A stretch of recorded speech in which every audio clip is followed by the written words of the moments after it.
السلام علیکم، آپ دیکھ رہے ہیں آئی کے نیوز۔ امریکی صدر اور کانگریس کے لیے مرتب کی گئی ایک رپورٹ میں کہا گیا ہے کہ امریکہ اور اس کے اتحادی آرٹیفیشل انٹیلیجنس AI یعنی مصنوعی ذہانت کے حامل خود مختار ہتھیاروں کے متعلق عالمی پابندی کے مطالبات کو مسترد کر دیں۔ اس رپورٹ میں کہا گیا ہے کہ AI کسی فیصلے پر پہنچنے کے لیے درکار وقت کافی حد تک گھٹا دے گا اور ایسے عسکری فیصلوں کی ضرورت پڑے گی جو انسان AI کی مدد کے بغیر نہیں لے سکے گا۔ رپورٹ میں خبردار کیا گیا ہے کہ روس اور چین کی جانب سے ایسے کسی معاہدے کے پاس رکھنے کے امکان نہیں ہیں، مگر ناقدین کہتے ہیں کہ رپورٹ میں دی گئی تجاویز کے نتیجے میں اسلحے کی ایک غیر ذمہ دارانہ دوڑ شروع ہو جانے کا خطرہ ہے۔ Campaign to stop killer robots قاتل روبوٹس کے خاتمے کی مہم کے ترجمان پروفیسر نوئل شارکی کہتے ہیں کہ یہ ایک وحشت انگیز اور خوفناک رپورٹ ہے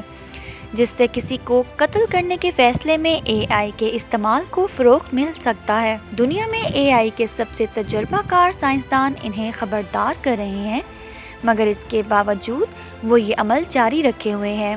یہ بین الاقوامی قوانین کی سنگین خلاف ورزیوں کا موجب ہے۔ رپورٹ میں ان دلائل کو مسترد کرتے ہوئے کہا گیا ہے کہ اگر خود مختار ہتھیاروں کے نظام کی آزمائش ٹھیک طور پر کی جائے اور ان کے استعمال کی منظوری انسانی کمانڈر دے تو پھر یہ بین الاقوامی انسانی قانون کے مطابق ہوگا۔ یہ سفارشات نیشنل سیکیورٹی کمیشن آن AI نے پیش کی ہیں۔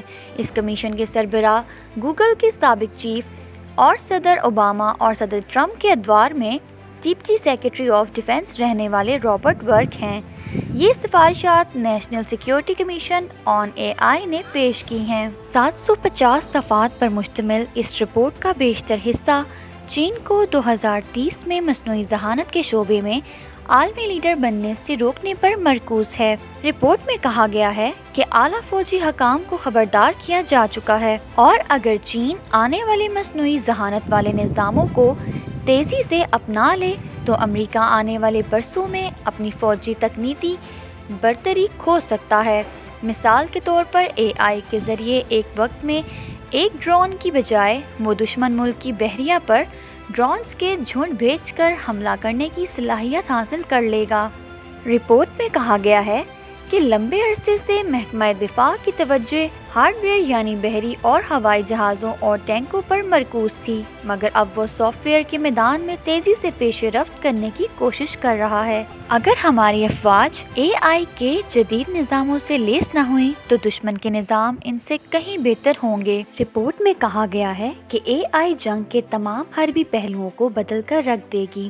اگرچہ رپورٹ میں خبردار کیا گیا ہے کہ ناقص طریقے سے تیار کردہ AI نظام جنگ کے خطرے کو بڑھا سکتا ہے، تاہم رپورٹ میں کہا گیا ہے کہ جوہری ہتھیاروں کے استعمال کے لیے صدر کی واضح منظوری لازمی ہوگی۔ وائٹ ہاؤس کو مشورہ دیا گیا ہے جوہری ہتھیاروں کے استعمال کے معاملے میں وہ ماسکو اور بینچنک پر دباؤ ڈالے کہ وہ بھی اس سلسلے میں کھل کر اپنے عزم کا اظہار کریں۔ کمیشن نے مارچ 2019 میں اپنا جائزہ شروع کیا تھا اور یہ اس کی حتمی رپورٹ ہے۔ اس کا کہنا ہے کہ امریکہ کو AI سے لاحق خطرات کے بارے میں پچھلی تنبیہوں کو نظر انداز کیا گیا تھا، البتہ اگر صدر بائیڈن اور دوسرے سیاستدان اب بھی تیزی سے کام کریں تو مجوزہ تبدیلیاں لانے کے لیے اب بھی وقت ہے۔ رپورٹ میں صرف عسکری شعبے پر ہی توجہ نہیں دی گئی ہے بلکہ کہا گیا ہے کہ AI سے متعلق غیر فوجی تحقیق اور ترجیح کے لیے مختص رقم بھی 2026 تک دگنی یعنی $32 ارب کی جانی چاہیے۔ رپورٹ میں دیگر تجاویز کے ساتھ تارکین وطن سے متعلق قوانین میں نرمی کی بھی سفارش کی گئی ہے۔ اگرچہ کمیشن کے اکثر ارکان ذاتی حیثیت میں کام کرتے ہیں، مگر جن کمپنیوں کے لیے وہ کام کرتے ہیں انہوں نے مصنوعی ذہانت کے معاہدوں کے لیے پینٹاگون یعنی محکمہ دفاع اور دوسرے سرکاری اداروں سے رابطے کیے ہیں۔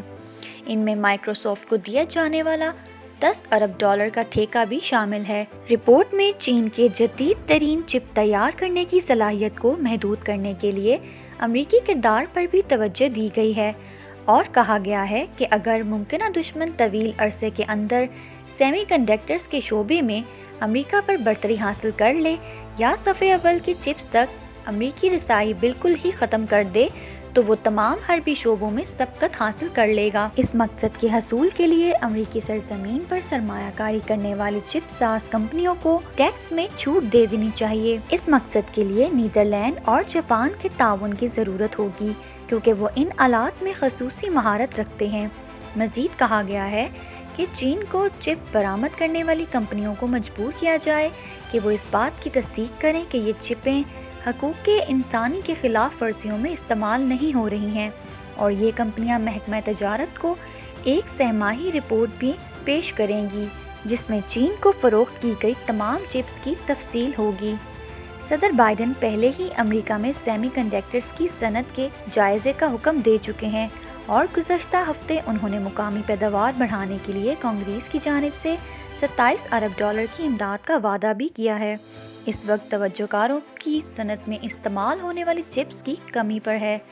چین بھی اس معاملے کو اپنے ہدف کے لیے اہم سمجھتا ہے اور پیر کے روز چینی وزارت صنعت اور انفارمیشن ٹیکنالوجی نے اپنے چپ سازوں کی بھرپور مدد کا وعدہ کیا ہے۔ وینچنک بھی کہہ چکا ہے کہ وہ 2025 تک مقامی طور پر استعمال ہونے والی چپس کا 70% خود بنانا چاہتا ہے۔ اگر آپ کو ہماری یہ ویڈیو پسند آئی ہے تو اسے لائک کریں، اور اگر آپ ہمارے چینل پہ ابھی نئے ہیں تو چینل کو سبسکرائب کریں۔